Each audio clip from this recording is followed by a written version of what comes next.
Shalom, selamat pagi anak-anak Miss. Kita belajar materi kita adalah Allah penolong yang setia. Siapa yang pernah melihat orang yang mengidap penyakit kusta atau lepra? Seperti apa ya kira-kira ciri-ciri berpenyakit kusta? Lepra atau kusta adalah salah satu penyakit yang paling ditakuti pada zaman dahulu, yaitu Perjanjian Lama, bahkan hingga zaman Yesus. Ada yang menular dan tidak dapat disembuhkan, bahkan bisa mengakibatkan kematian, tetapi ada juga yang dapat disembuhkan. Banyak orang yang takut tertular jika berada di samping orang yang berpenyakit kusta, apalagi bersalaman dengannya. Padahal tidak semua penyakit kusta itu menular, tergantung seberapa parah luka itu. Orang yang berpenyakit kusta pada saat ini berbeda dengan orang yang berpenyakit kusta pada zaman Alkitab. Dulu, penderita kusta tidak boleh ada di tengah-tengah keluarga masyarakat. Mereka harus diasingkan dari keluarga dan masyarakat sekitar. Biasanya penderita kusta tinggal di gua-gua dengan keadaan yang sangat memprihatinkan. Tidak ada orang yang mau mengurus, apalagi merawat mereka. Orang takut mendekati mereka karena kusta dianggap sebagai penyakit kutukan.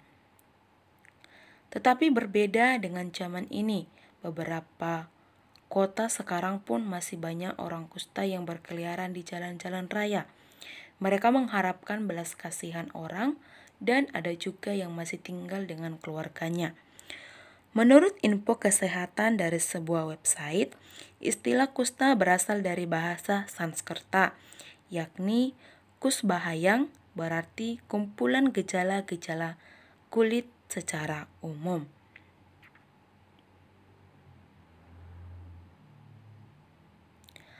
Tanda-tanda penyakit kusta ini ada beberapa, namun masih banyak lagi.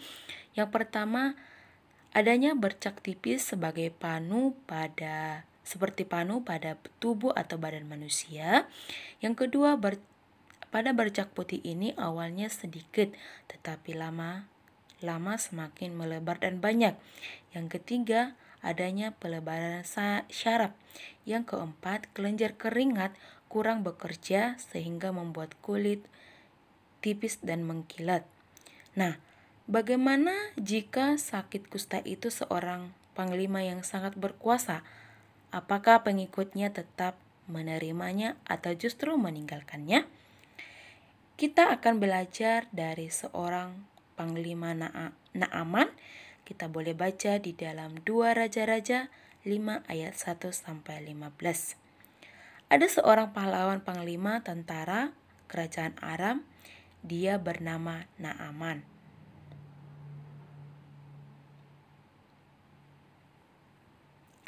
Suatu hari, Naaman menderita sakit kusta.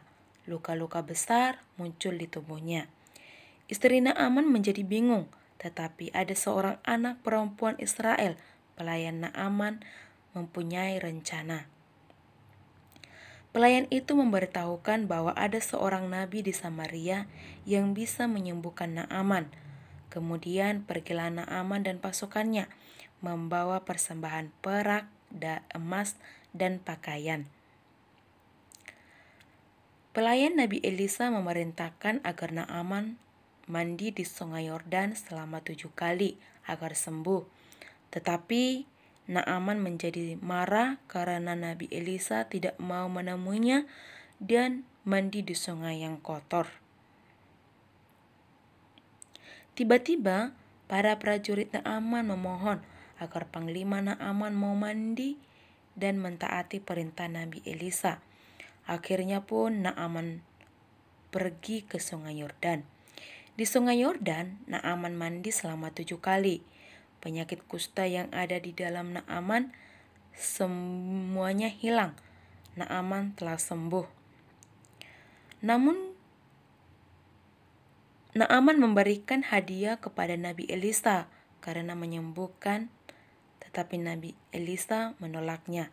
Karena Nabi Elisa tahu dia hanyalah seorang pelayan Tuhan dan Tuhanlah yang menyembuhkan penyakit Naaman. Dan Naaman pun pulang ke Aram. Dari kisah ini kita belajar bahwa Naaman seorang panglima besar yang kuat dan bisa mengalahkan banyak musuhnya. Ternyata tidak mampu untuk menyembuhkan penyakitnya. Hanya satu yang bisa menyembuhkan penyakit, yaitu Allah. Kisah Naaman ini mengingatkan kita bahwa siapapun kita, sehebat apapun kita tetap membutuhkan pertolongan Tuhan.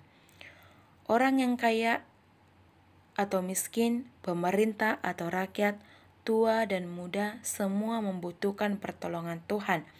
Dalam hidup ini kita sehari-hari banyak peristiwa yang mungkin kita alami membuat kita menyadari betapa Allah turut bekerja di dalam kehidupan kita. Tuhan yang memberi kita kesehatan dan juga panjang umur. Demikianlah penjelasan materi ini. Sekian dan terima kasih. Shalom.